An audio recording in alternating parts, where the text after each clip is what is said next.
Are we good?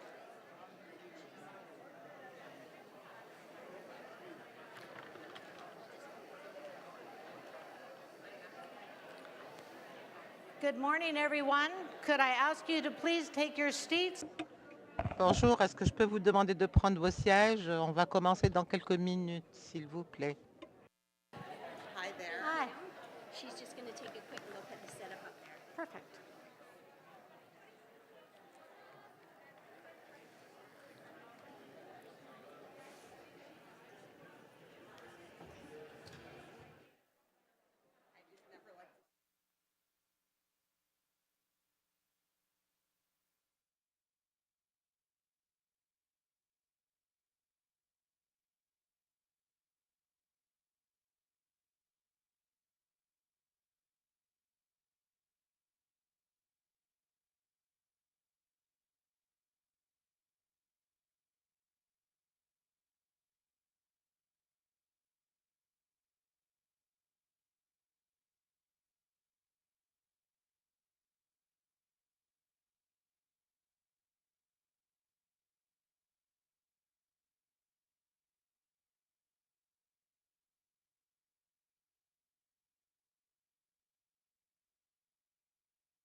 Hello again.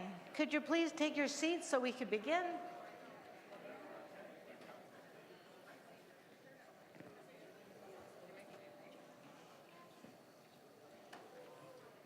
My name is Councillor Bev Esslinger from the City of Edmonton, and it is my pleasure to be your host for the opening of the 4th Safe Cities and Safe Public Places Global Leaders Forum. I'd like to acknowledge the support of the Spanish Agency for the International Development Cooperation on the Republic of Korea to this forum, and to our platinum sponsors, the Government of Alberta, Status of Women, and the Government of Canada, Status of Women, for their support. Thank you. These important financial contributions have made this forum possible. As co-sponsor with Councillor McKean for Edmonton's Gender-Based Violence and Sexual Assault Prevention Initiative, I am very pleased to welcome all of you to this very special forum. The City of Edmonton acknowledges the traditional land which we are gathered here today is Treaty 6. We would like to thank the diverse Indigenous peoples whose ancestors' footsteps have marked this territory for centuries, such as the Cree, Dene, Saulteaux, Dakota Sioux, and Blackfoot peoples. We also acknowledge this as the Métis homeland and the home of the largest concentration of Inuit south of the 60th parallel. It is a welcoming place for all peoples who come from around the world to share Edmonton as home. Together, we call upon all of our collective, honored traditions and spirits to work in building a great city for today and future generations. Now I would like to share some very important information. In the event of a fire, everyone must evacuate. Oh, you must evacuate to one of two muster points. The one nearest us is located on Grierson Hill Road, which is accessed by the southeast emergency exit on this level. There are washrooms near Salon 12. Once you exit the doors to this room, please turn left. There's also another set of washrooms located to the west of the elevators between salons 2 and 3. You would exit this room and turn right to access them.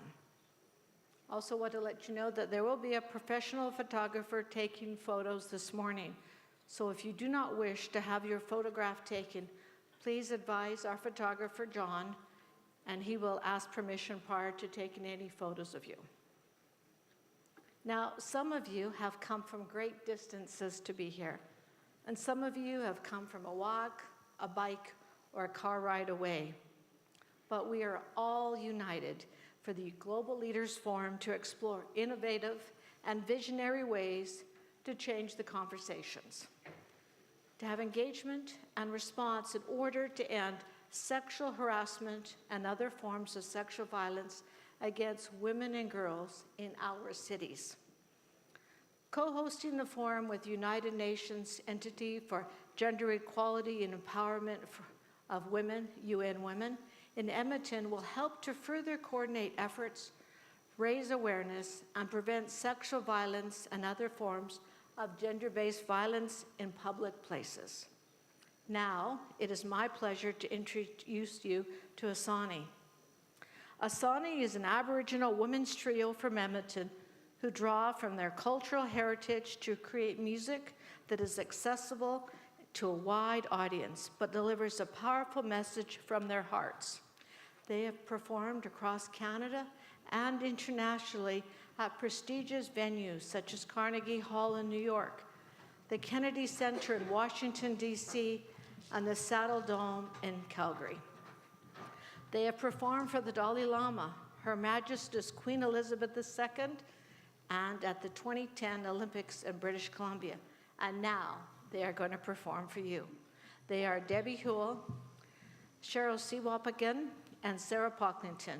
I would ask everyone to join me and stand with Asani for the Canadian National Anthem.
pour rêver pays. Il sait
can be seated. Thank you so much. Thank you, Asani, for your beautiful rendition of our Canadian national anthem.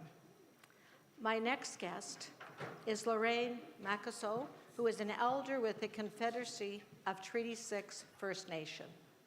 Lorraine is a woman of many strengths, as she practices each day in her family connectedness, in culture and traditions, in safe and healthy living, and in community involvement. Lorraine is not always front and center, but you can always count on her to help or guide her people in the right direction to proper resources so that they can work together with her to help shape the Enoch Cree Nation into a safe place to live. Thank you very much.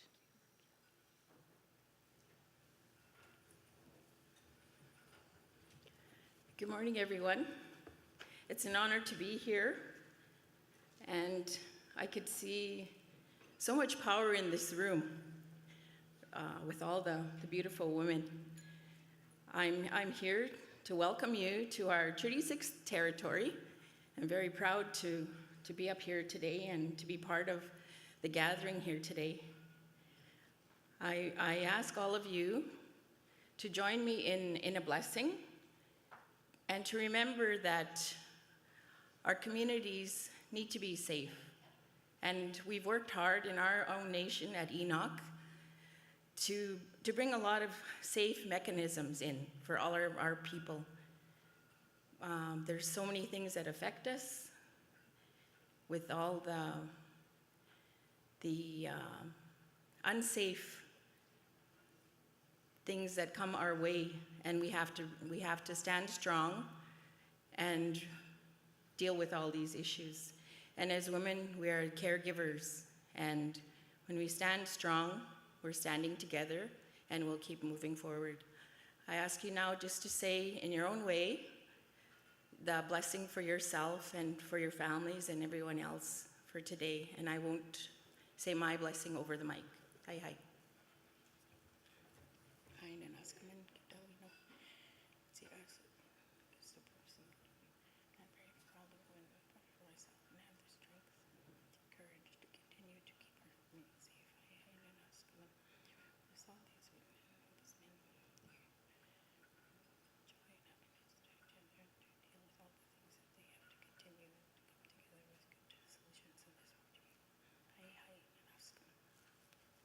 Hi, hi.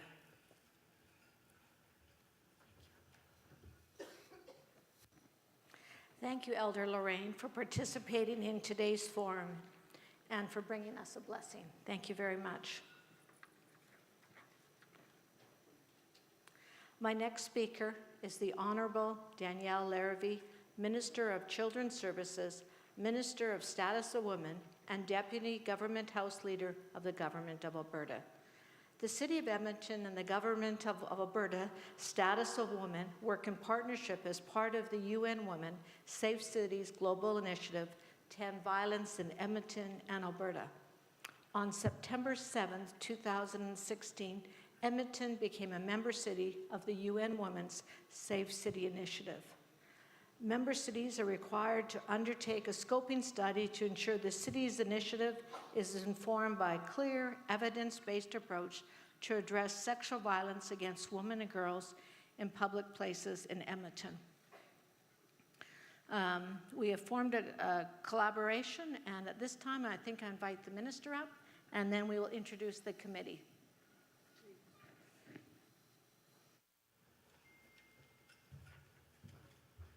Thank you, Bev, and it's my pleasure to be able to bring greetings to all of you today on behalf of Premier Rachel Notley and all of my Alberta government colleagues. So before I begin, I want to acknowledge that we are gathered here today on traditional Treaty 6 territory, and would also like to acknowledge the Métis people of Alberta who share a deep connection with this land as well. The City of Edmonton has a complex and difficult history. But a century ago, it was also known as a place where public spaces were open to women.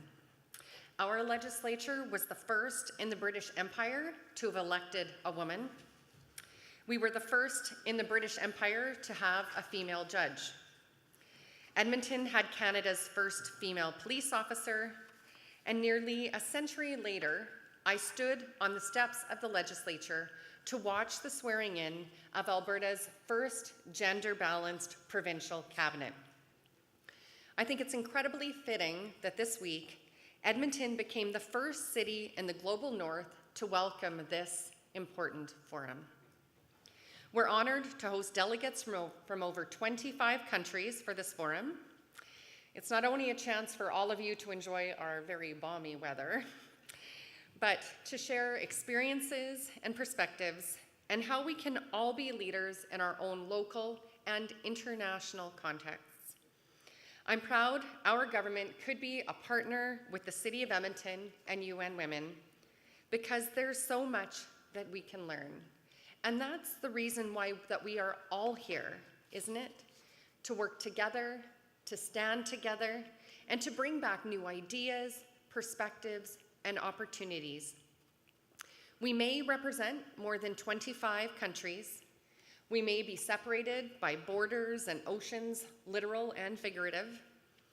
We may work with or belong to different orders of government, different types of organizations, but we are all united by our common goal to ensure that women and girls can experience public spaces without fear of sexual harassment or any form of sexual violence, and to ensure that women and girls are socially, economically, and politically empowered. I'm proud to belong to a government that does not just give this important issue lip service. When we formed government nearly 4 years ago, we did so with an incredible team of ordinary and hardworking Albertans from all across the province. School principals, nurses, social workers, technicians, women and men who know about the barriers that women experience. Some had personally fought through domestic violence to get here, and I'm so proud of them for having shared their very personal stories to help all Albertans understand the issue. Others have dealt with poverty, discrimination, or marginalization. From day one, our Premier, Rachel Notley, opened spaces for women, not as a gesture or as a symbol, but as something fundamentally necessary to make sure that Alberta is a stronger and more competitive province. I'm proud to be the Minister of Status of Women, heading a department with a mandate to reduce violence against women and girls, to contribute to a stronger and more vibrant economy, and to lead the way to more effective decision-making in government and industry. But I'm even prouder to be part of a government that creates space for women everywhere. I'm proud to sit at a cabinet table with incredibly strong women and men. Each member knows that our families, communities, our economic and social future depends on women having opportunities to succeed. We all know that we can't simply hope for a better future, but we have to do the work of getting there. It means always evaluating policies, programs, and legislation through the lens of how it affects women. It means overhauling the way that we recruit people and the way that we make appointments to our agencies, our boards, and our commissions. We've opened doors for women in the workforce through the creation of over 7,000 childcare spaces costing just $25 a day at the most. We've raised Alberta's minimum wage from the lowest in the country to $15 an hour, because we know that 2 out of 3 Albertans who are working for minimum wage are women, and that nearly 40% have children. We improved parental and compassionate care leave, as well as job-protected leave to care for a child or family member, and for situations of family violence. We passed new legislation to protect women accessing abortion services without fear of interference, harassment, threats, or intimidation.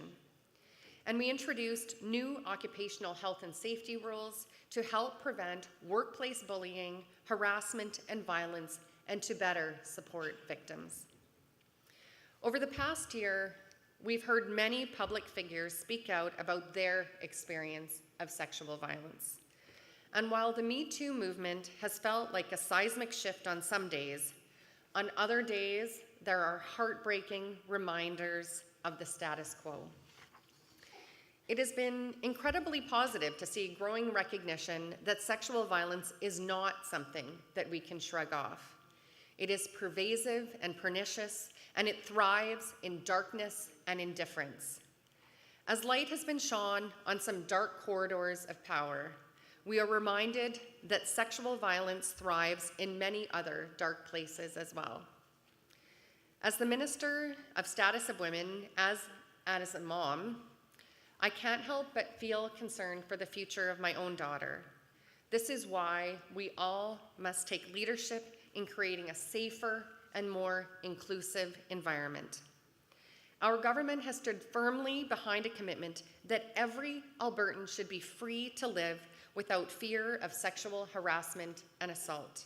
This commitment has led us to work together with community organizations, multiple government ministries, and for the first time in Alberta's history, deliver a coordinated and province-wide response to sexual violence.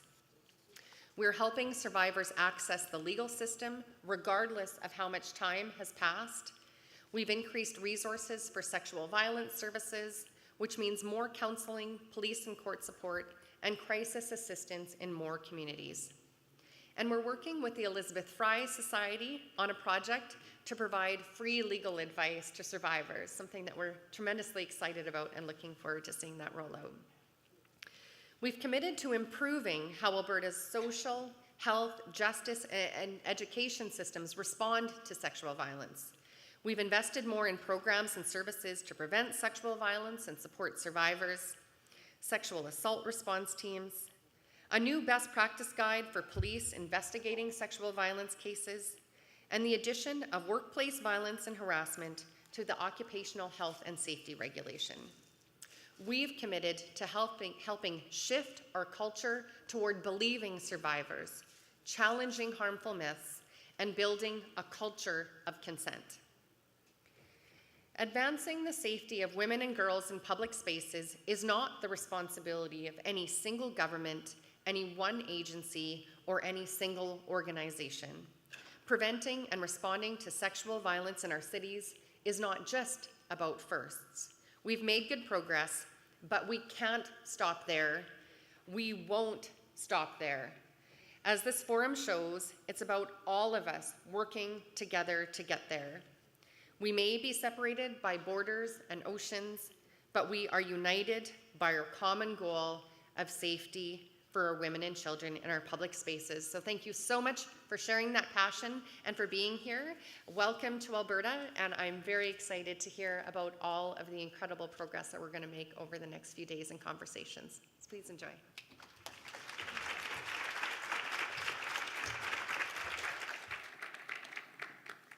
Thank you, Minister.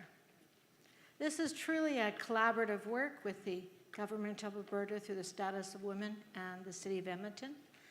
But as we began this work, we realized we also needed to have a collaborative approach to the work each and every day. So as part of the work that we did, we created a collaboration committee of subject matter experts from community organizations, private industry, academia, and government. The goal is to discuss the results of the scoping study and make concrete recommendations of how to move forward in advancing the safety of women and girls in public places. We would like to thank and acknowledge the collaboration committee members for contributing their time, knowledge, and expertise in this important endeavor. So if you're here, could you please stand when I call your name? Please hold your applause till everyone's been acknowledged. Some of them are not able to join us. Carrie Thomason, Métis Child and Family Services Society. Christina Midbow, Women's Advocacy Voice of Edmonton. Lindsay Dennison, Justice and Solicitor General, Government of Alberta. Lisa Gotel, Women and Gender Studies, University of Alberta. Mary Jane James, Sexual Assault Center of Edmonton. Michael Van Heeman from Uber, taxi ride-sharing service. Ralph Sadowski from Uber. Rachel Venn from the Institute for the Advancement of Aboriginal Women, Sandra Whitus, Women's Advocacy Voice of Edmonton, Sean Armstrong, Edmonton Police Service, Ryan Birch, Edmonton Transit, City Operations, City of Edmonton, and Carrie Houghton McDonald, Edmonton Transit, City Operations, City of Edmonton. Please say thank you for all their hard work.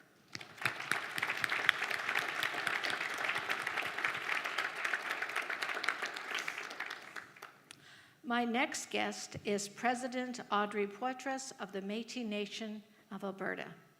Audrey is one of the highest profile Métis women in Canada, and she was elected as the first female president in 1996, becoming the longest serving president of the Métis Nation of Alberta. Alberta has benefited from her strong leadership, along with the trust and credibility she has built over the years in pursuing the social, political, and economic interests of the Métis people in Alberta. President Poitras has received numerous awards and achieved milestones throughout her leadership, including Indigenous Leader of the Year in 2016, a National Aboriginal Achievement Award. Please join me in welcoming President Audrey Poitras.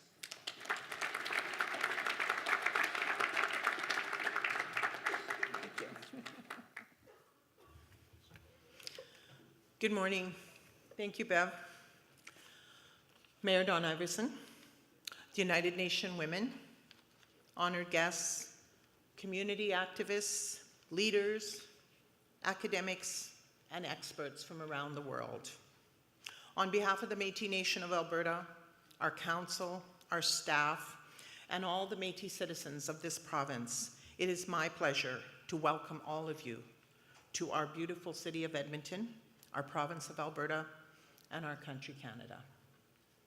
I hope you find the next few days innovative and educational, and that you gain a lot of valuable information that you can take back with you for improving the safety and environment in our cities for all women and girls. This is a very important issue for the Métis Nation of Alberta, and I take this time to tell you a little of who we are, the Métis, why we are different from other Indigenous groups in Canada. The Métis were born from the fur trade when the Europeans first came over to Canada in as early as the 1700s. They had marriages of the land between the European fur traders and the First Nation women. The children from these marriages were the Métis. Back then they were called many different names, like Black Scots, half-breeds, and as you can see, sometimes not so nice. Some of the Métis children were taken back to Europe with their fathers, but most of the children were left behind. These Métis were very instrumental in the fur trade and to the creation of this country. We were once the forgotten people, and only in the past few years have we gained provincial, national, and international recognition. And what does this mean when it comes to creating safe public places for women and girls? There are many times when our Métis women and girls have fallen through the cracks, often left unidentified, and often left out of the solutions to the problems when creating a safe place for them. Our voices not heard, our opinions not asked. So I am grateful we are here today to ensure that the voice of our Métis women and girls is heard. With the growing number of missing and murdered Indigenous women in this country, I am proud of this city, proud of our mayor and our council for taking on this important initiative. The Métis Nation of Alberta truly believes in the importance of having a safe place where women and girls and all citizens of this city, this province, this country can go and not feel threatened or scared. A place where they feel like they belong, no matter what lifestyle they choose to live. If we believe that a woman is the foundation of all love and nurturing and deserves to be loved and protected, then we must build the structures in our society to accomplish this goal, not just for Métis women, but for all women. So let's continue building that together. I want to say a great big thank you for the opportunity to be here today, and I hope that the next few days are productive for all of us. Thank you very much.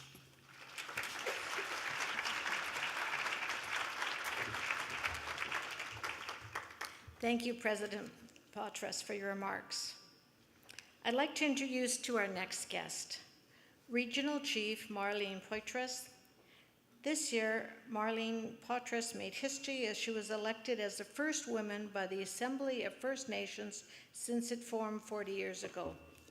Marlene, a member of the Miski Sioux Cree First Nation and chair of the Alberta government's First Nations Women's Council, has a background in nursing and received the Humanitarian Role Model Award of Alberta in 2015. She is a strong advocate for First Nations rights and treaty rights. Regional Chief Poitras has spent most of her career working with First Nations and the broader Indigenous community across Canada and internationally. Please join me in welcoming Regional Chief Poitras.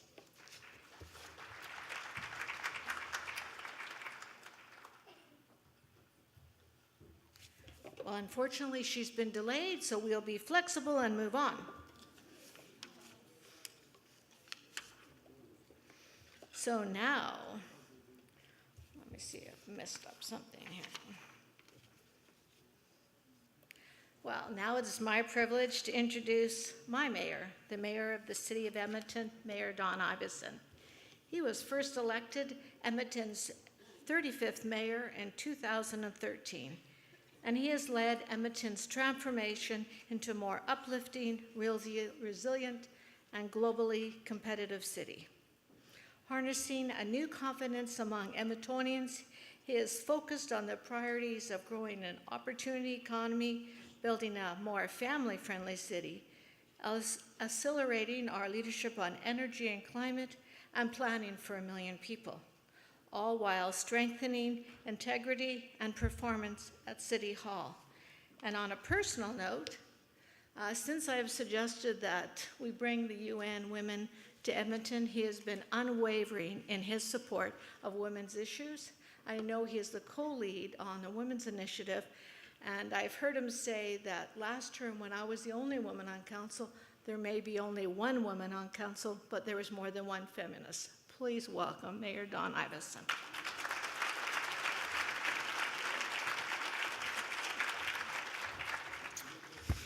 Well, thank you very much for that, Bev. Now we have 2 women out of 13 on council, and so I can still personally assure you we have at least 3 feminists on council. Actually, we have a lot more than that. We have a thoughtful group of people. So, kinanasko mitin, Elder Lorraine, for your blessing this morning. Minister Larrivee, it's great to be with you here. President Poitras, as always, thank you for joining us. And there are a number, looking out in this room, a number of extraordinary women leaders from the city of Edmonton with us here this morning. City Manager Linda Cochran is here. My Chief of Staff, Juliana Charchin, is here. And there are too many others to name, but if you work for the city of Edmonton, even if you're a dude, please stand up and be recognized, because there's a lot of City of Edmonton talent in the room here to learn and here to contribute. So please congratulate the folks from the city.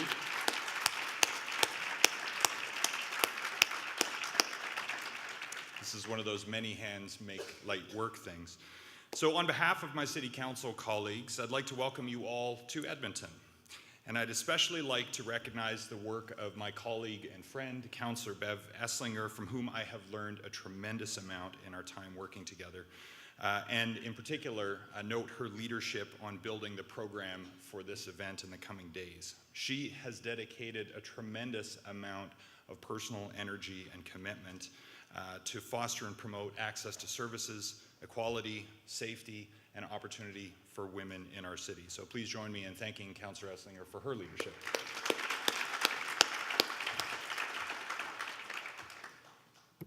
Now, I thought deeply about what to say to you all here today, about how to acknowledge my privilege as a leader, as a mayor, as a man, and as a person from the dominant white settler culture here.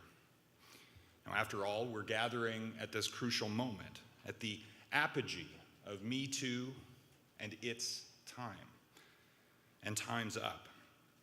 And we need to speak frankly about male privilege and render inexcusable any sexual harassment or violence against women and girls. And so, while one could imagine for some leaders it would be tempting to step aside, to simply say, I'm here to listen and take no action. But I believe men like me and leaders in position of power have a responsibility to help build cities that are inclusive for all. And so it's also important for us to acknowledge that we haven't always built cities with diverse perspectives in mind. And in particular, women's voices have all too often been ignored. In fact, women haven't even been invited in to many of the key conversations in the first place. And even at this gathering, we must acknowledge that most of the mayors attending are men. Globally, our parliaments and local governments continue to be dominated by men. Our city engineers and planners have historically been men. And while those trends are now beginning to change, there is evidently still much more work to do. So shifts in these power structures are not going to change fast enough unless those of us in power are not just willing, but actually pushing to change them. And so as men in positions of power, we have a duty to do more than just get out of the way, but to actively press upon and rebalance the scales.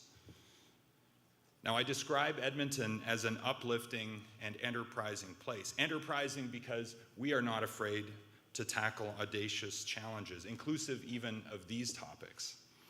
But also uplifting because I think it is the spirit of this place to lift up each and every Edmontonian to thrive equitably here in our city. But implicit in that responsibility is a responsibility for those in a position to lift more, to use their privilege, in other words, to be uplifting for their fellow Edmontonian. And therefore, as city leaders, one of the key roles we can play in creating safer spaces for women and girls is to convene and coordinate our efforts. Now, I have often said that cities are well positioned to lead in creating on-the-ground change, creating spaces where our daughters and our neighbors and our friends feel safe, where they don't have to second guess whether it is safe to take public transit, where they don't need to walk alone armed with their keys in a tight fist, where they can go home and be safe in their home, where they can go to school and to work and tell their stories and be believed. Here in Edmonton, our council is unwavering in our commitment to end sexual violence and other forms of gender-based violence. But as important as a clear direction and intent is, action is ultimately what counts. And so partnerships like this between UN Women and cities across the world allow us to take inspiration, to seize more opportunities, and to employ practices in immediate ways to directly and positively impact the lives of our citizens. Every decision we make, from shaping policy to planning and building infrastructure, affects the people who live and move through our streets and communities. And therefore, it is crucial that we incorporate a gendered and intersectional lens in every single one of those city building decisions.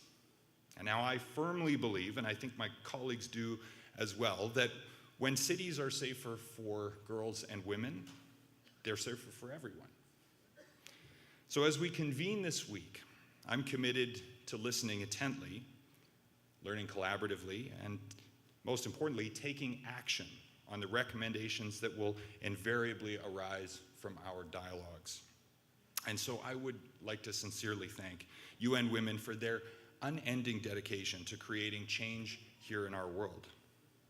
The work that you do not only improves and even saves lives, provides us also a daily reminder of the level of commitment that is necessary to impact real and lasting change.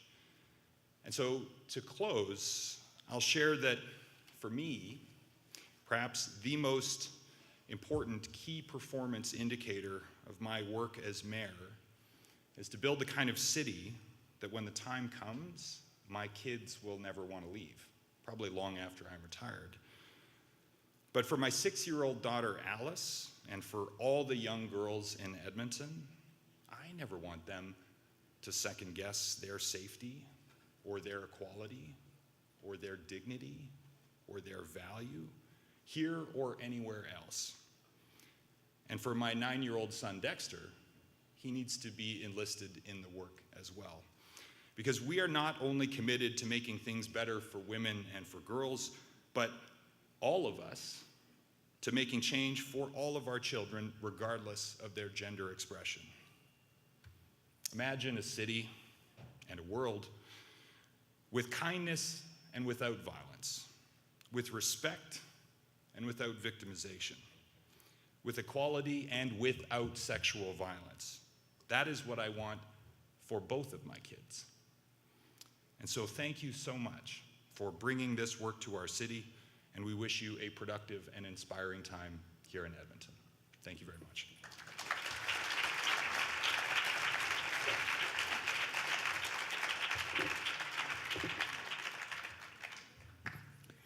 Thank you, Mayor Iveson. Before we conclude this portion of the program, we have the pleasure of hearing one more time from Masani. So let's welcome back Debbie, Cheryl, and Sarah.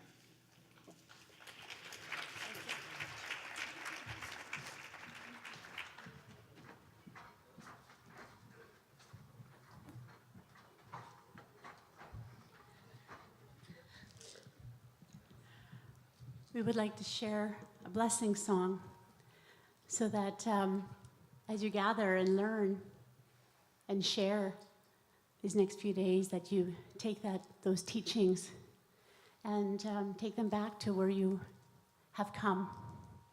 And so this song is a Cree blessing song. My friend, I sing this song for you. I ask the Creator to give you a good life and with love.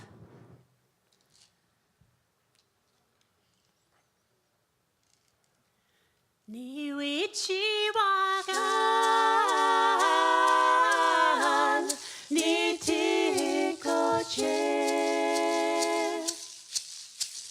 Niwichiwagan, kinkamostamaten.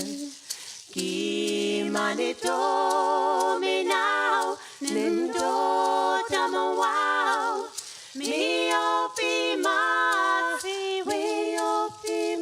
Egwa mista he, sagi heat the wind. Kia wawoche, weya, heya, niye, weya, heya.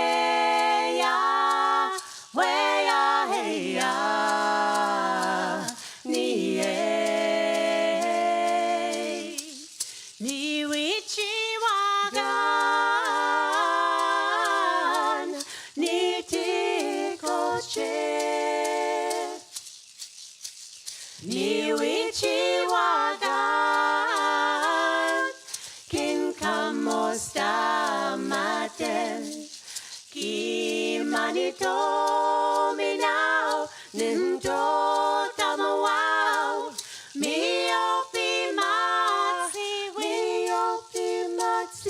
Egwa mista he, sagi heat the wind. Kia wawoche, Way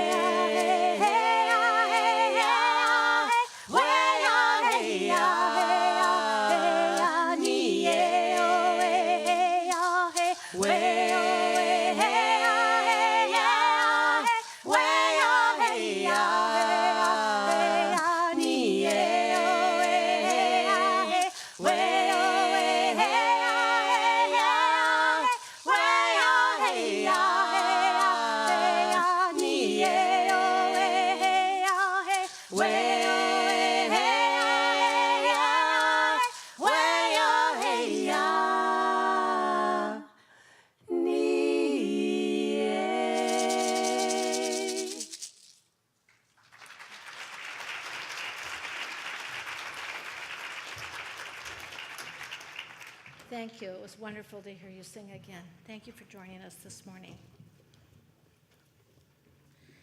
Now we're going to have the first panel discussion of the forum. We're going to kick it off with discussing key trends, development, and achievements on women and girls' spaces, understanding the Canadian context. I'd like to ask the panelists to join me on stage. I'd like to introduce you to Anita Luchitsky and Dr. Elise Gotel. As they're coming forward, Anita is the Cheyenne PhD student at the University of Lethbridge.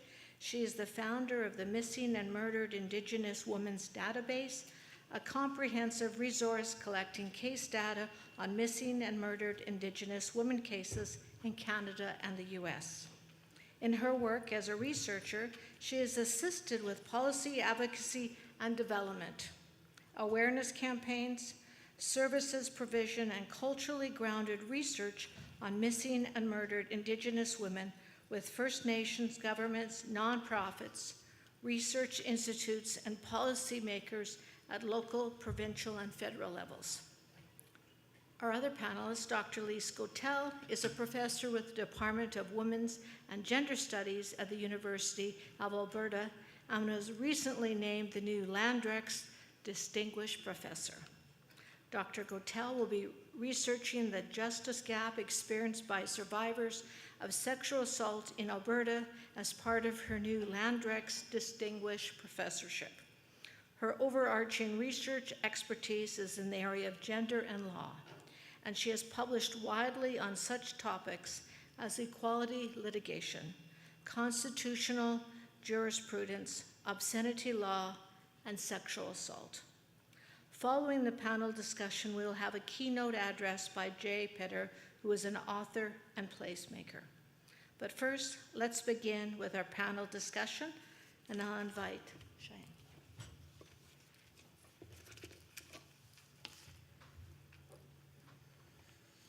Pivot Volna, good morning everyone. Thank you for that introduction. As was mentioned, I belong to the Cheyenne people. Our territory is currently under colonial occupation by the US government and spans from the land now known as Montana, Wyoming, and Colorado over to Nebraska and the Dakotas as well. I want to say Nia Eshime, thank you all to the Cree and Métis folks who are hosting us on their territory today. It's a privilege to be able to gather on their homelands. I would also like to say Nia Eshime to all of the folks who are gathered here. It really is a privilege to speak with all of you, especially about the issue of missing and murdered Indigenous women, which is a major issue across Canada, but here in Edmonton, which is what I'd like to talk about in these opening remarks. So as a researcher, part of what I do is maintain the database of MMIW cases across both countries. I'm sure some of you have seen the coverage of Cindy Gladio's murder in the headlines as her case travels to the Supreme Court. For those of you who are not familiar, she was a Cree woman who was murdered here in Edmonton. She was sexually assaulted to death and then further dehumanized in the courts in really unspeakable ways. So I want to hold space for Cindy and her family as they've had to endure, like I said, not just the loss, but continued dehumanization of their relative, especially because the perpetrator was acquitted. So I would like to hold space for Cindy as well as the other Indigenous women who have gone missing or been murdered here in Edmonton. So I'm going to read off a list of the names that we have in the database for the city of Edmonton. And I'd like to acknowledge that this list is continuing to grow. This is something that the more folks we talk to, the more names come forward. We estimate we're missing between 25 to 30,000 names. So by no means is this complete, but I do want to make sure that their spirit's presence is acknowledged here and that we think of them as we move forward at this event. So, Louise Lauderoux, Lillian Giroux, Judy Chescu, Leona Brohl, Monica Cardinal, Judy Desjardins, Laura Brown, Frida Whiteman, Judy Pish, Roxanne Isidore, Marie Carlson Hill, Shelley Dene, Misty Potts, Melody Monius, Danette Hawkins, Cheyenne Partridge, Monica Houle, Hope Willier, Jazz Sutherland, Kalia LaRose, Charmaine Watchmaker, Lori Slobosian, Teresa Yakimchuk, Karine Iwanso, Marie Goodrow, Irene Legrand, Nancy Gladue, Charlene Boss, Kathleen Whiteman, Melody Regal, Florence Whitford, Marie Desjardins, Georgette Flint, Mavis Mason, Laureen Ray, Elena Ross, Joanne Ghostkeeper, Jessica Cardinal, Joyce Cardinal, Lisa Kopf, Kelly Riley, Ginger Bell Rose, Hazel Combs, Cindy Paulson, Vivian Patty, Patricia Belcourt, Annette Janvier, Monique Petre, Melissa Munch, Debbie Lake, Cheryl Black, Corey Ottenbright, Rachel Quinney, Maggie Burke, Nina Court-Pat, Charlene Gold, Ellie Meyer, Rose Decado, Alexis Grant, Juanita Cardinal, Bonnie Jack, Christine Ackaby, Nadine Robinson Creary, Marilyn Badger, Dodie Brunette, Sandra Nipshank, Michelle Hadwin, Bernadette Auger, Leslie Talley, Angel Bird, Heather Thurier, Jeanette Cardinal, Carrie Tuckerook, Cindy Gladue, Renee Gunning, Misty Ward, Tonisha Walker, Marie Sapp, Faith Jackson, Frida Goodrunning, Serenity, Shalena Arcan, Lena Steinhauer, Leona Nipatung Stevens, Rachel Longridge, Deanna No Name, Georgina Martin, Amy Bosquios, Cassandra Francis, Linda Ahiku, Marlene Morowski. Naish.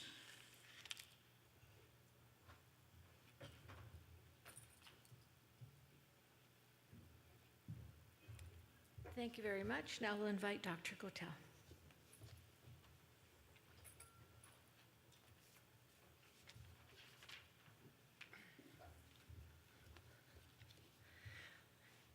Thank you very much, Anita. It was so hard to hear all of those names, many of whom I'd not heard their names before. So I think it's a moment for us all to take a breath and remember these women. It is a national tragedy.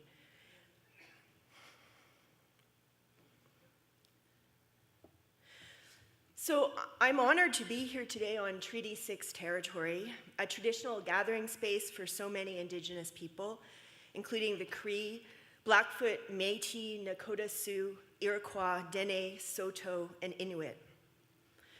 I'm also incredibly humbled to be on a panel opening this global leaders forum focused on creating safe spaces for women and girls. I'm a sexual assault survivor, and I've been an activist on this issue for the past 30 years. It's a great pleasure to welcome leaders like you from around the world who are leaders in gender equality.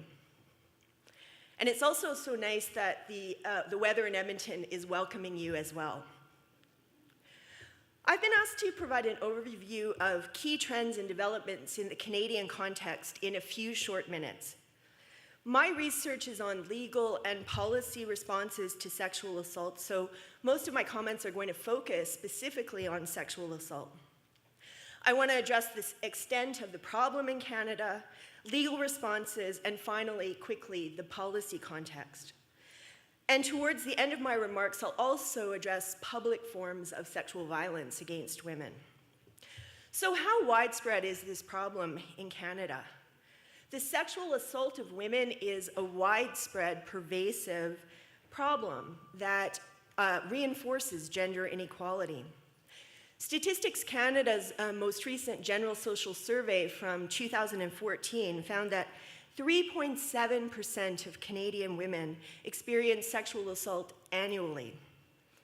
And for some groups of women, rates of sexual violence are really at epidemic levels. 12% of homeless women, for example, experience sexual assault annually. And reflecting the gendered, racialized sexual violence that is a feature of colonization, Indigenous women face rates that are 3 times that of other Canadian women, and nearly 1 out of every 4 Indigenous women will be sexually assaulted in a single year. Many of the missing and murdered women that Anita has talked about this morning have gone missing or been killed in circumstances that involve sexual violence. Despite decades of activism, rates of sexual assault have not significantly declined in Canada. And in fact, in the last 10 years, they've held steady. And so that means that Canadian women are now more likely than men, for the very first time, to be victims of violent crime. And that's because of rates of sexual assault. As the UN Convention on the Elimination of All Forms of Discrimination Against Women recognizes, violence against women is as much a matter of gender equality as it is a violation of human rights. So what can we say about criminal justice responses in Canada? Canada has a strong legal framework that is really the result of feminist law reform. Enormous feminist energy has been invested in reforming our laws so that they better recognize and respond to this pervasive and devastating problem.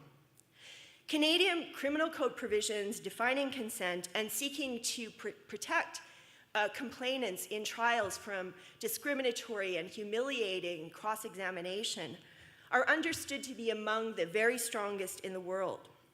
And doctrinally, Canada has moved extremely close to an affirmative consent standard. As a 2012 Supreme Court of Canada decision put it, the definition of consent for sexual assault requires that the complainant provide active, actual consent throughout every phase of a sexual encounter. So the legal standard for consent in Canada is really an only yes means yes standard. Despite progressive legislation and strong doctrine, however, many complainants in trials continue to experience humiliation, if not re-victimization. And a number of Alberta cases, unfortunately, demonstrate this problem.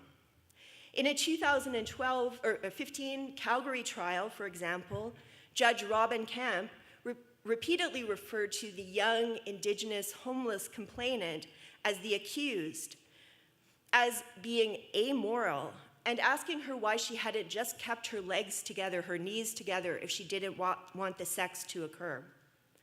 In a 2016 preliminary inquiry in an Edmonton case in a really brutal, aggravated sexual assault, a homeless Indigenous complainant was jailed for 5 days on the basis that she might be a flight risk, and she was also forced to testify in shackles.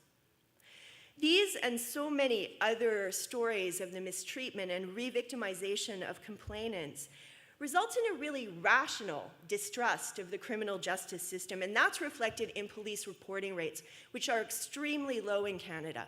Only 5% of people who've been sexually assaulted make police reports. And there are also really high attrition rates at all levels of the criminal justice system. So of the 25,000 or so sexual assaults that are reported annually in Canada, only 1 in 10 of these results in a criminal conviction. Progressive law reform has not, therefore, resulted in improvements in women's willingness to come forward or in the response of the criminal justice system to those who do.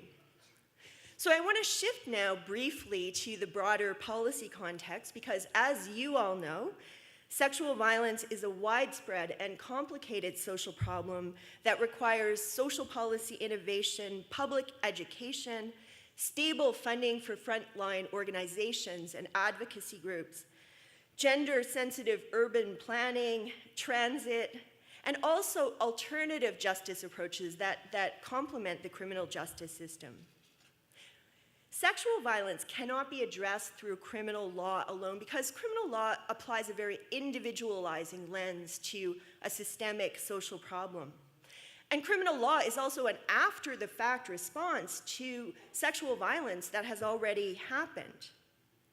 The narrow treatment of sexual violence as a criminal justice issue is in fact part of the reason why we've made so little progress on this issue. Under previous Canadian federal government, sexual violence was viewed as a matter of crime control and so-called victims' rights.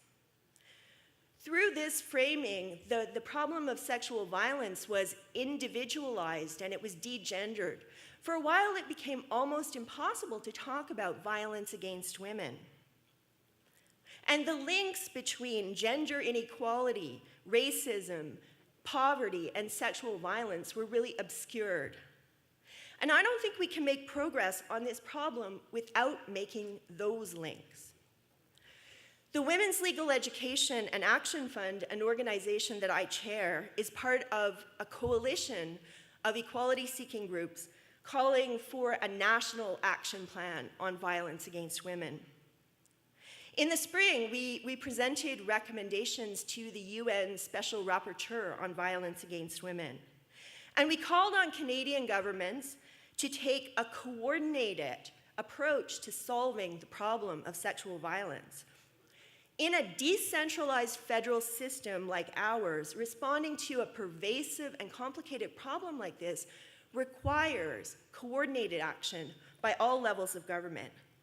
So I'm really happy that this Edmonton Safe Cities initiative is a joint provincial municipal initiative that engages civil society organizations. And as a feminist scholar who spent much of my career researching policy responses to sexual violence, I'm also very encouraged by the current federal government's emphasis on gender-based violence. I want to close by saying a few words about sexual violence and harassment in public spaces, the thrust of the UN Safe Cities initiatives. StatsCan data, Statistics Canada data, shows that only 14% of sexual assaults occur in the street or in another public place, but 43% occur in commercial or other institutional contexts, such as restaurants or bars. Canadian research also points to the ubiquity of street harassment in the lives of Canadian women. So research shows that about 85% of Canadian women have experienced street harassment.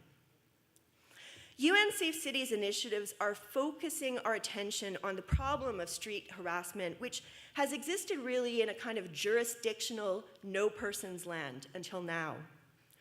While sexual assault is a crime and sexual harassment in workplaces, schools, and commercial establishments is subject to human rights mechanisms in Canada, policymakers have tended to ignore and minimize the problem of street harassment. Sexual violence in public space is a form of discrimination that seriously inhibits women's ability to enjoy rights and freedoms on the same basis as men. As some scholars argue, public forms of sexual violence result in the masculinization of public space.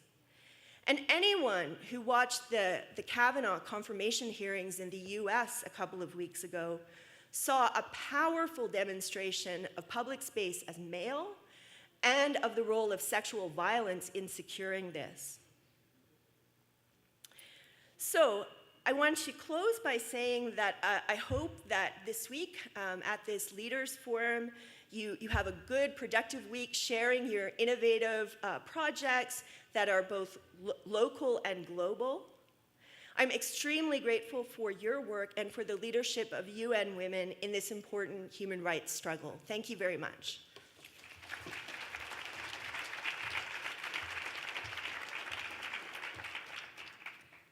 Could you join me in thanking Anita one more time and Dr. Gotel for their words?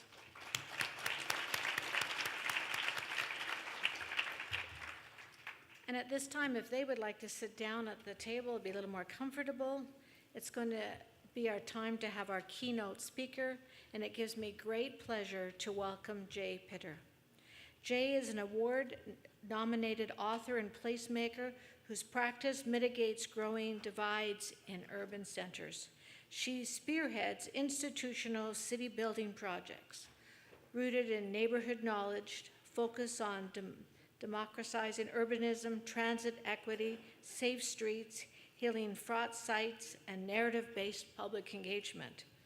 She also shapes urgent city-building conversation through media platforms such as The Agenda and Canadian Architect.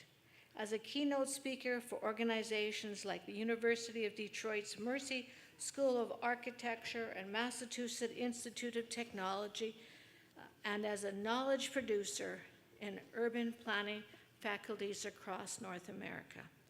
Recently, Jay consulted on Edmonton's new heritage plan, hosted a professional development luncheon for women city builders in Detroit, initiated a safe and connected streets engagement following the mass shooting in Toronto, and led re-imaging Cheapside and Confederate monument placemaking process in Lexington. Please join me in giving a warm hand to Jay Pitter.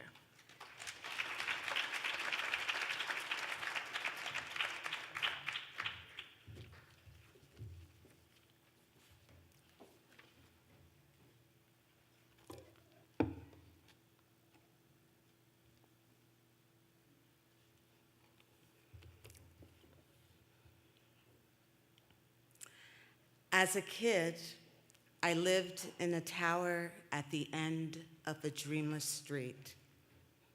Each summer, the bushes out back bore sweet raspberries as a reprieve from the unyielding sun and oppressive poverty.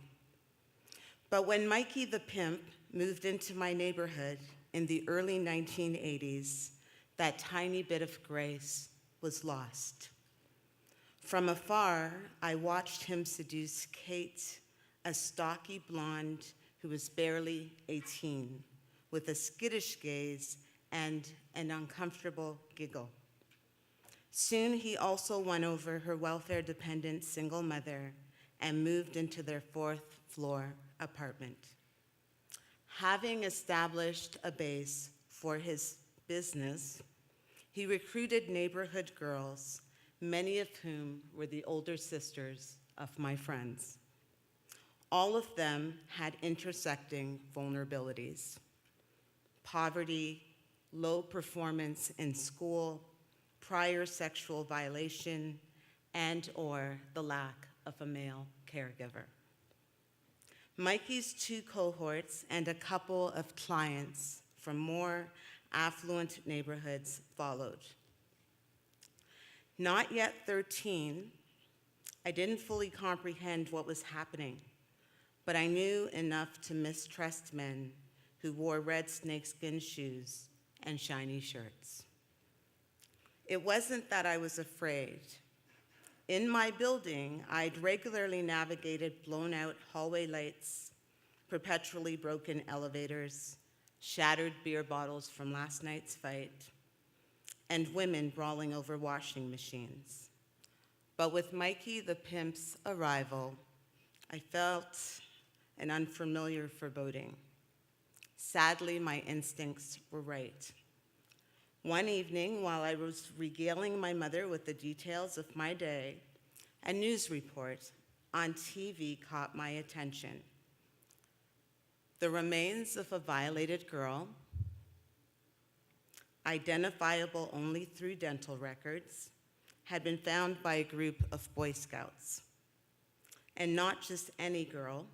The victim was Brittany, the older sister of one of my friends. She'd been working for Mikey the pimp. Although I'm many miles and years beyond that tragedy, my inner 12-year-old compels me to search for Brittany. I recently found an online article focused on the man who murdered her. She is a mere footnote, an insignificant girl from an insignificant neighborhood.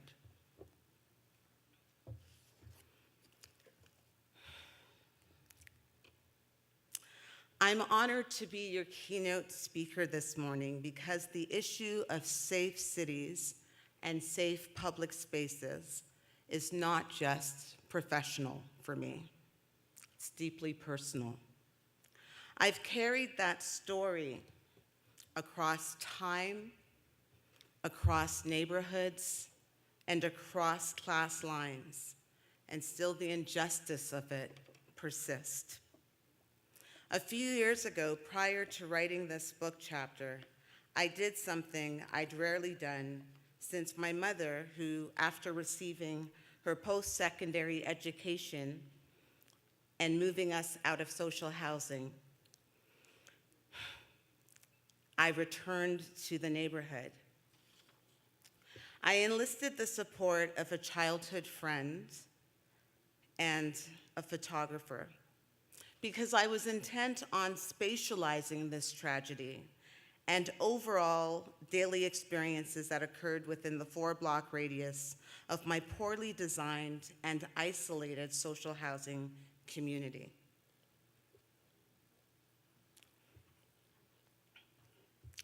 I wanted to situate our daily lives atop the city's grid as a way of rehumanizing those little girls and calling to attention the ways urban design and policy not only shape land, but shape the lives of the city's most vulnerable. I'll never forget entering my childhood building and walking across the carpet, worn naked to its rubber underpadding, and stepping into an elevator that still reeked of urine and despair.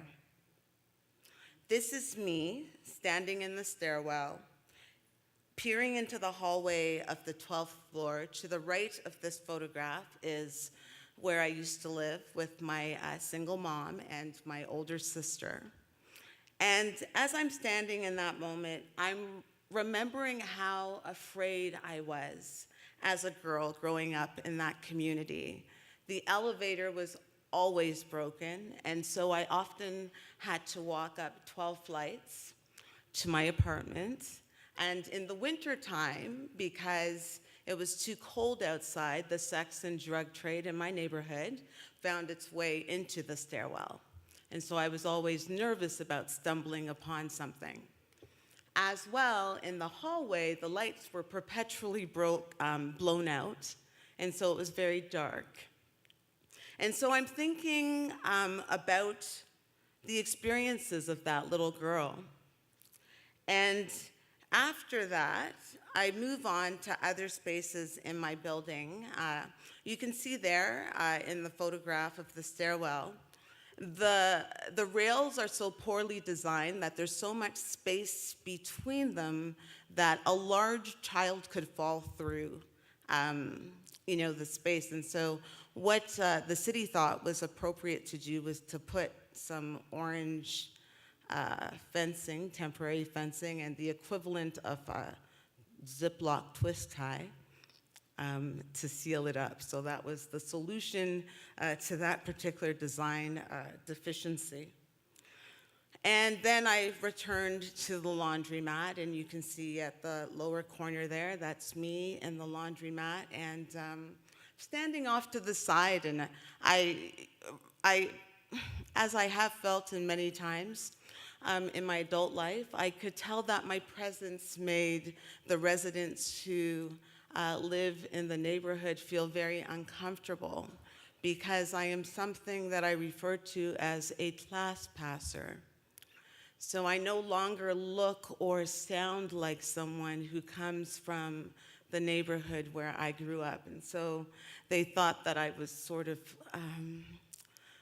essentializing them and objectifying them. And so I struck up a conversation letting them know that I, in fact, had spent many years doing my laundry in that same laundry room, and that I was really back to map the community, and then they felt a lot better. So then I head outside, and I noted that the doorways on the outer perimeter of the building were set back and covered with view-obstructing awnings. You can see that in the image to the bottom in the middle. And these awnings actually facilitated both drug and sex transactions. And overall, the shadowy feel of those entrances were not inviting. My building's height and girth completely obstructed the children's playground in the back of the building. And so there was also, you couldn't see children when they played, and so we knew not to play there if there weren't a lot of people around. At the front of my building, there was also zero access control, such as a low wall or shrubs to the entrance of the building, so everyone just had access. I also revisited the neighborhood basketball court.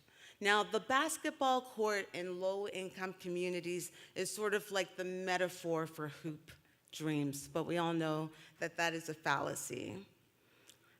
In my community, that was the main common space, public space. We didn't have a library. We didn't have a swimming pool. We didn't have any planned green space. So what we had was this basketball court.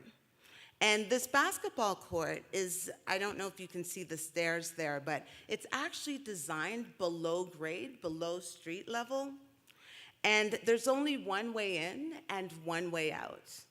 And so what that kind of design facilitated was aggressive over-policing, and also it facilitated violence among the young men in my community.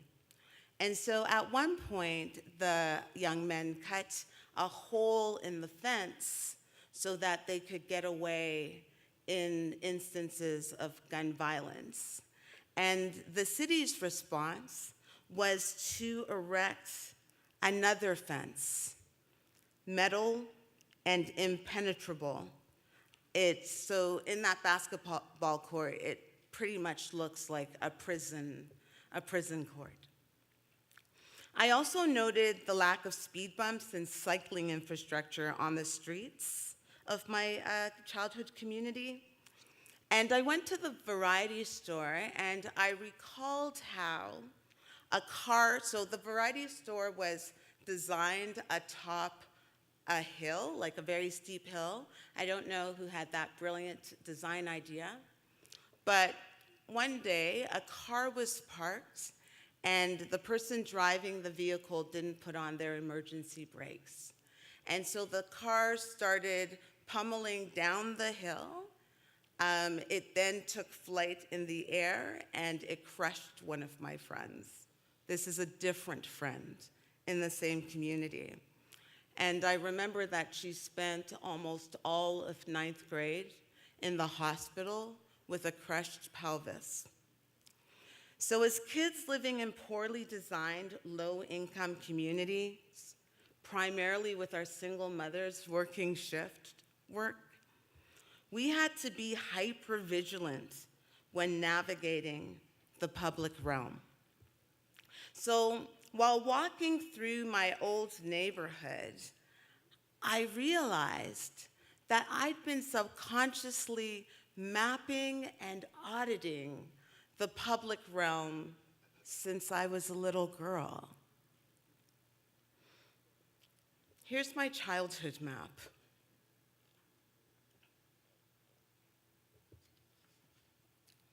So here we go. When I left for school in the morning, I had to remember not to make eye contact with the drug dealers or the pimps in my neighborhoods. When I went out to play on the weekend, I had to be careful not to play in the yard of my best friend, because I remembered that when we were in 4th grade, she said to me, "My mother's boyfriend had sex with me last night." I didn't know what sex was when I was 9 years old, but I knew that playing in the yard when her mother's boyfriend was over was probably not the best idea. I had to remember to be on the lookout for speeding cars. And of course, I couldn't play in the back of the building by myself. This list of things that I could not do, things that I had to be hyper vigilant about, was endless. One moment of daydreaming or searching for candy in the bottom of my knapsack could have serious consequences. I literally spent my childhood plotting my way out of that social housing community. Sometimes people say to me that I'm an exceptional success. I always think to myself that more than anything else, I was motivated by fear. I knew that at any point in my life, I could not be here. I recall being afraid a lot as a kid. And then I did something that a lot of inner city kids do. I got tough. Then there was a time when I recalled not being afraid of anything at all. And although the things I witnessed growing up in a low-income social housing community, I recognize that some of those things do not translate across various neighborhoods or class groups and even cultural groups. Sadly, I'm not alone, because many of the dimensions of gendered violence and safety, lack of safety, translate to all of our lives as women. I've since learned that I was engaged in a kind of escalated cognitive mapping as a kid.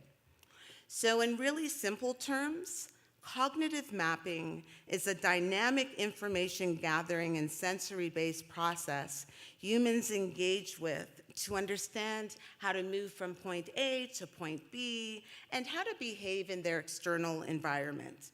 It's actually a form of adaptation and survival.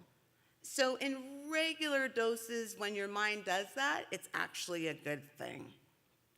However, when you add gender to the mix and the multiple threats that women and girls face when navigating the public realm, this perfectly healthy process goes haywire. Women in cities are in cognitive mapping overdrive. And although I come across evidence of this every single day in my placemaking work, I work in Indigenous communities, I work in southern US communities around Confederate monuments, I work in street safety, so I come across these issues a lot. I don't expect you to take my word for it, although I know I'm probably preaching to the choir in this room. But I decided to do something before I came here, because I always situate my work in a community context. It is always important to me to make sure that when I have the privilege of standing on these stages, that I bring the voices of people with lived experiences, the people who are the real experts, the people who almost never make it into these rooms. I make sure that I bring their voices with me. And so last week on my social media, I'm 47, so you know I'm still learning the social media. But I did this little crowdsourcing thing, and I sent out a question, and my question was, how do gender-based safety issues impact the way you navigate the city? I'd like for you to indulge me as I read through just some of the responses. I do a full risk assessment of every bus, subway car, and streetcar I get onto. Are there women on board? Should I sit closer to the driver? Are there only men in the back rows? I have a mental map of areas of the city where I won't walk alone, even in the daytime. I don't read on transit anymore. I don't listen to music when walking. If I'm dressed up for a night out, I drive to feel safe. Everywhere I go, I'm conducting a risk assessment. Imagine that, everyday women conducting risk assessments, and no one's paying them to do it. Incredible. Everywhere I go, I am conducting a risk assessment in my head. More and more places, or places that look like those places, are linked to memories of harassment or assault, and so I avoid them, like my old running route. Assessing, always assessing the risk. This is another risk assessment, woman not being paid. Making eye contact, memorizing facial features and clothing, just in case I have to describe someone later. I'm in my mid-40s. I wore a pair of perfectly average, though a little shorter than normal shorts. Can you believe this? That as women, we're still measuring our short seam lines and our skirt hemline. I actually wore a short skirt today on purpose. But I got catcalled and stared at 3 times on a 20-minute walk. I never wore them again. I have to avoid the areas of the city around universities and that have a lot of frat houses, especially on weekends. I don't even venture out of the house for parades commemorating sports victories. Earlier this year, we had 2 citywide parades in 1 week for the Eagles and a Villanova win. And finally, my friend Sarah wrote, I wear makeup so I don't look poor, but not so much that I might look cheap. It's time to believe women. I know that the individuals in this room already do, but because as a society we haven't reached a point of collective acknowledgement, there are a number of foundations and women on the front lines of the violence against women movement whom I'd like to also recognize in this talk, who are doing incredible work to make the case for this issue. And in Canada, we've done an especially good job at making the case. Women and thought leaders who were up here before me have shared some really important statistics, so I won't drill down too much on all of the ones that I have today, but I'll just share a few for you. In 2014, 64% of men reported feeling safe walking alone in their neighborhoods after dark. This is in comparison to only 38% of women, and young women aged 15 to 24 years of age felt even less safe at 28%. In 2014, over 1.2 violent victimization incidents were self-reported by women, including sexual assault, robbery, and physical assault. Each night, 3,491 women and their 2,724 children sleep in shelters to escape abuse in this country.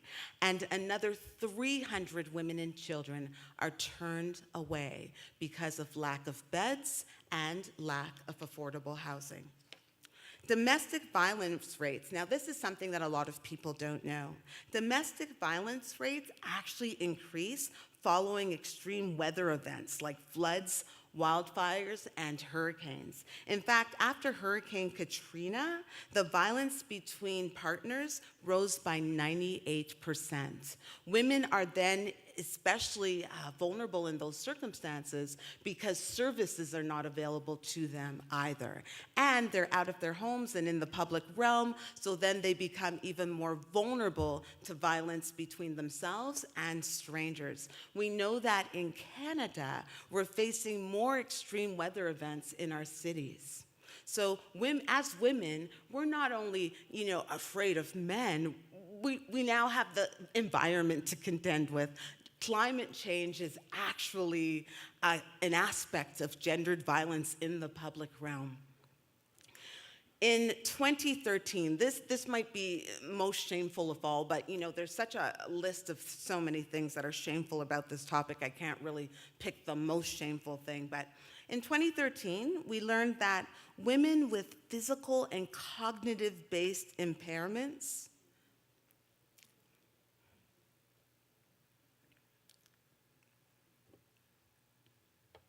experienced violence 2 to 3 times more frequently than women who are not living with impairments or bodily differences. And the contributing factors are isolation from the larger neighborhood and cities, lack of financial opportunities, and poor service provision. Individuals who self-identify as belonging as being a member of a racialized group are more likely to experience violence, and as it's been pointed out already, that our Indigenous women are the most vulnerable women in this country. Shame on us.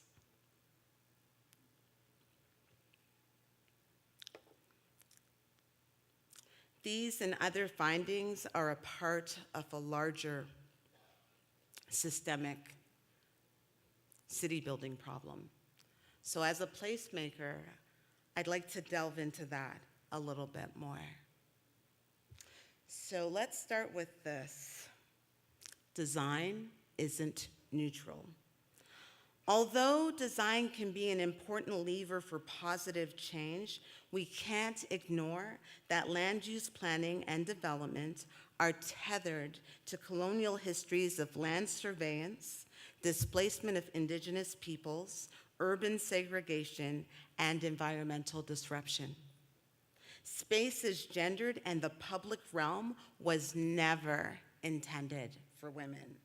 Feminist theorists show that domestic space, a space of nurturing and cooking and house cleaning, was conceived as a woman's space, and the city a space of mobility, economic prosperity, and exploration was conceived as a man's space. We also know that many urbanism professions lack gender representation, that was mentioned earlier, as do municipal decision-making bodies. The legacy of gender-based exclusion and competence gaps, and I'm very careful to talk about competence and not sensitivity. I'm not out here looking for sensitive men or sensitive urbanists. I'm looking for competent men and competent urbanists. So let's talk about competence when we're talking about urbanism and women. So the legacy of gender-based exclusion and competence gaps in urbanism and municipal policies have contributed to a plethora of safety-related issues. The first step to unpacking these issues is understanding intersectional theory. Although I'm going to take a little bit of a deep dive on this, I just want to commend Edmonton for getting it. I love this city. And the Vital Signs report completely used an intersectional lens. So I'll go through this pretty quickly because you guys know what's up. Intersectionality is a theory and an analytic framework coined by African-American scholar Kimberly Crenshaw in 1989. It was introduced as a response to feminism not taking into account various forms of historical inequalities and parts of our identities that made women vulnerable. So things like race, class, disability, sexual identity, and things like that. So this respected theory is now widely applied to law enforcement in cities where that's happening well, food security, public health, and increasingly in urbanism fields. So what does intersectionality look like when exploring gender-based public realm safety? So it looks like all of these things. It looks like bridging the gender wage gap. It looks like addressing race and class. It looks at citizenship and immigration. It looks at the historical displacement of Indigenous peoples. It looks at gender and sexual identity, addressing physical barriers in the public realm. It looks at women's social networks, stigmatized neighborhoods, addressing and updating antiquated bylaws, transportation equity. It also looks at the fact that when we're talking about urbanism and even gender-based violence conversations, oh my gosh, the language is so complicated. So it looks at the ways that women who are having everyday experiences of these issues can barely follow conversations that are about them. So it looks at all of these barriers. And so after looking at all of these barriers, we then position ourselves to really take a deep dive in addressing issues that are most tethered to city building. So as a placemaker, my work really takes place in the public realm. And so when we're talking about gendered violence and women and safety, public spaces and cities, the three top issues connected to the public realm are homelessness, public transportation, and street-based harassment. So I'm going to explore the gendered dimensions of all of those issues. So let's look at homelessness first. Homelessness has often been framed around men who are more visible in the public realm. So, we can see homeless men on the street level. However, women's homelessness issues have been historically more complex and misunderstood. Women comprise a significant segment of the invisible homeless population. Women couch surf. Women trade sex for temporary shelter. Women sleep in storage containers. Female students spend entire terms sleeping in the common spaces of their campuses. It is estimated that in major urban centers like Toronto and Vancouver, 1 in 4 individuals living on the streets are women, and this stat doesn't even begin to capture the women who are not counted. For women, homelessness or any form of housing instability presents a threat of having children taken away. And we see this impact particularly in Indigenous communities and in my cultural community. Interestingly enough, these two communities are historically displaced communities. So Indigenous women have been displaced on their own land, and my ancestors were stolen from the continent and displaced via the transatlantic slave trade. For gender-based violence in a domestic space is often discussed separate, like in a separate silo. So when we often think about gendered violence, we think about violence that happens in the home. However, the predominant causes of homelessness for women are gendered. So they include things like childhood sexual abuse and neglect, maternal trauma like the loss of a child, bereavement, and gender-based housing discrimination. This is Alicia and her daughter, Aaliyah. Alicia is an Indigenous woman whose mother is among the missing and murdered Indigenous women in this country. She participated in a series of housing circles that I facilitated last year, and she shared her story about trying to secure housing for herself and her daughter. And she talked about the fact that when she went to meet with landlords and they found out that she was Indigenous, they would begin to ask her questions about drinking and partying and drug use. So eventually, to avoid homelessness, she ended up pretending to be Eastern European. Let's talk about the gender dimensions of public transit. Feminist theory shows that women's social and physical movements have always been restricted. The first public transit systems date back to the mid-1600s, when women couldn't even vote, when women were confined to domestic space, or still traveled in public with a chaperone. In recent times, due to working outside of the home, for less money than their male counterparts, while maintaining the primary caregiver role in the home. Women have become predominant users of public transit.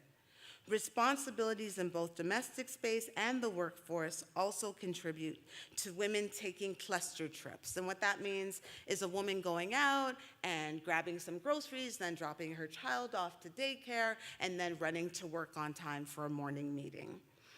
Poor women use public transit for needs that go well beyond daily use. So where I grew up, in the East End of Toronto, I remember seeing women using public transit to haul bags and bags of dirty laundry onto the bus to get to an affordable laundromat.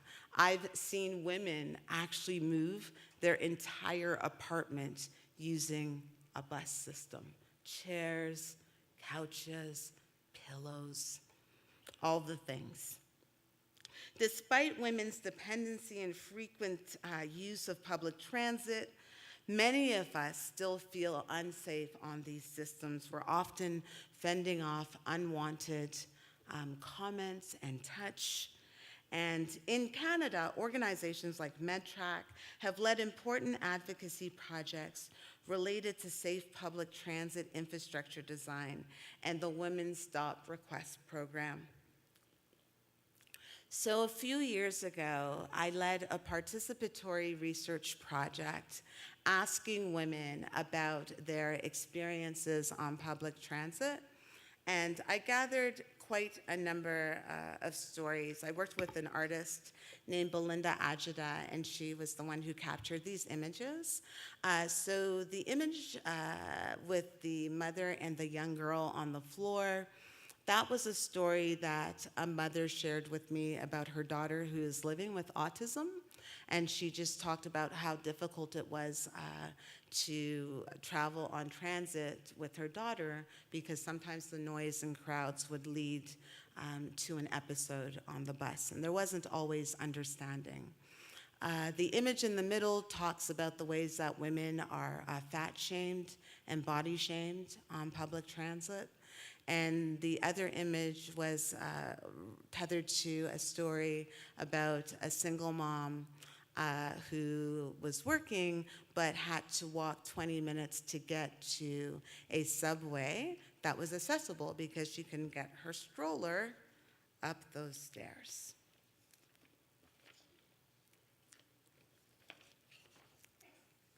So let's talk about the gender dimensions of street-based harassment. So recently, and this has been brought up before, but recently we've witnessed large numbers of people expressing outrage in response to Me Too, and I'm a little shocked by this. I'll tell you why. We witness gendered violence in the public realm every single day. So I'm shocked that we're shocked. I don't understand why we're so shocked. More than 80% of women have experienced some version of sexual harassment by strangers. Of that number, 30% experienced confrontational sexual harassment, which led to a physical altercation. A survey out of Ottawa found that more than half of the respondents, 84%, identified that they'd experienced leering, honking sexual comments. And following the drugging and assault of a university student, Montreal launched Montréal une ville festive pour toutes. That is my best attempt at French. They launched this very important study, which in English is called Montreal, a Festive City for All, focused on making public festivals safer for women. According to research conducted by the Environics Institute in partnership with the Inspirit Foundation, 32% of young Muslims say that they've experienced incidences of religious discrimination in a diverse range of public spaces like squares and parks. And this is in comparison to 8% of their non-Muslim counterparts. And there's emerging research showing that visible Muslim women are targeted in the public realm after global incidents and attacks take place. So this is Shazlin, and Shazlin is one of the women that I led a street-based walk addressing Muslim women's safety concerns in Toronto. I led this walk because in my city, there was a vicious attack of a Muslim woman in a schoolyard in front of children, and then another attack on the public transit. And although I am not a Muslim woman, I make it a point to show up and to get involved in everyone's business who isn't me, because that's what intersectionality, that's what being a feminist, that's what working on this issue really looks like. It means caring about issues that don't impact your daily life. And that's why I love what the mayor said earlier. Thank you for that. I think that's great. So it is a perilous yet powerful time to be a woman living in the city. So I have just, despite design and social challenges, women have boldly taken up space and made important contributions to cities.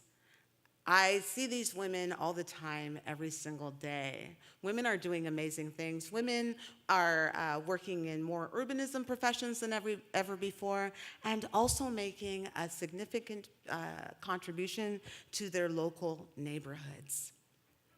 So it's time for urbanists and municipal leaders to follow Edmonton's mayor. It's time to take action.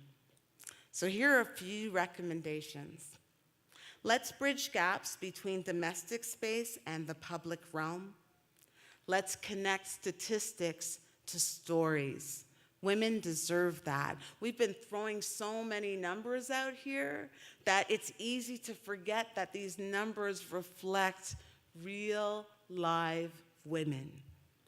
Let's identify policy levers, not only within the urban planning department, but really right across municipal divisions. Let's invest in street-based public education and placemaking. I use sidewalks as a locus for my work because I like the fact that anyone can experience an engagement or a placemaking project that I'm leading. I don't do it in large ballrooms or at the city hall because a lot of people never get there. I want the woman who is getting off the all-night bus to stumble upon an engagement. Let's embrace creative strategies and joy, because let's be real, like this subject matter is a bag of flaming shit. It really is, like this is not like fun stuff, but I believe that we can do this work in a way where we're building relationship and building capacity.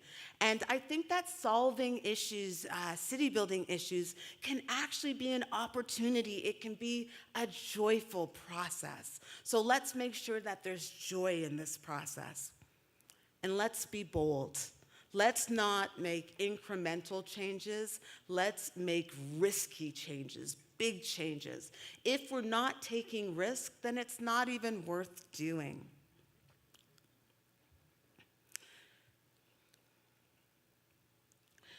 Whenever I share the story of the girl who was murdered from my community, I take the opportunity to make sure that she is no longer a footnote in a media story. So I'll end by telling you that although Brittany was a bit older and way cooler than us bratty little kids, she was kind. She had a great laugh. She had brown hair and freckles that fluttered across the tip of her nose. And sometimes I wonder who she might have become.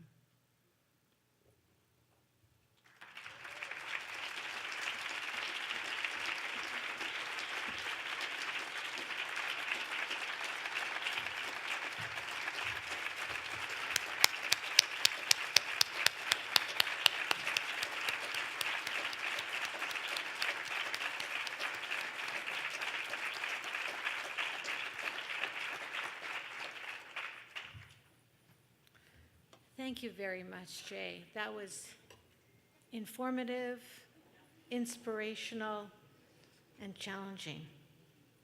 And I appreciated your candor. I realized that municipalities, we have some work to do. And we have to be willing to take the risk. Because if we make the change in our communities, that gives one woman the chance to grow up and be all she can be, we have been successful. I'm almost speechless thinking about how much work we have to do. But I'm really delighted that we're all here together figuring out how we can do this, how we can make our city safer for women and girls. And I look forward to hearing what you're doing over the next few days. Now I'll get to the business. This concludes the opening plenary forum. I want to thank you for taking part in this morning. I hope you're going away with something that you can take home and do. But I realize now that I am what's keeping between you and lunch, so I have a little bit of work yet to do, so please hold on. We want to invite you to explore the wellness options available to you over the next hour. Note that each wellness option is on a first-come, first-served basis due to limited space in the rooms. There are going to be 2 yoga classes. The first class starts right away, just a few minutes after we finish here, and the second class will start at approximately 11:45. There is also a walk which will take you on a guided tour through Chinatown.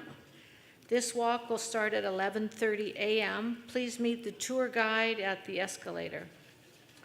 We're also showcasing local artists and women who run their own micro businesses, so please feel free to browse and support the local artisans and our very own marketplace at the forum. Should anyone wish to seek support, there are counseling services available at the forum in Salon 14.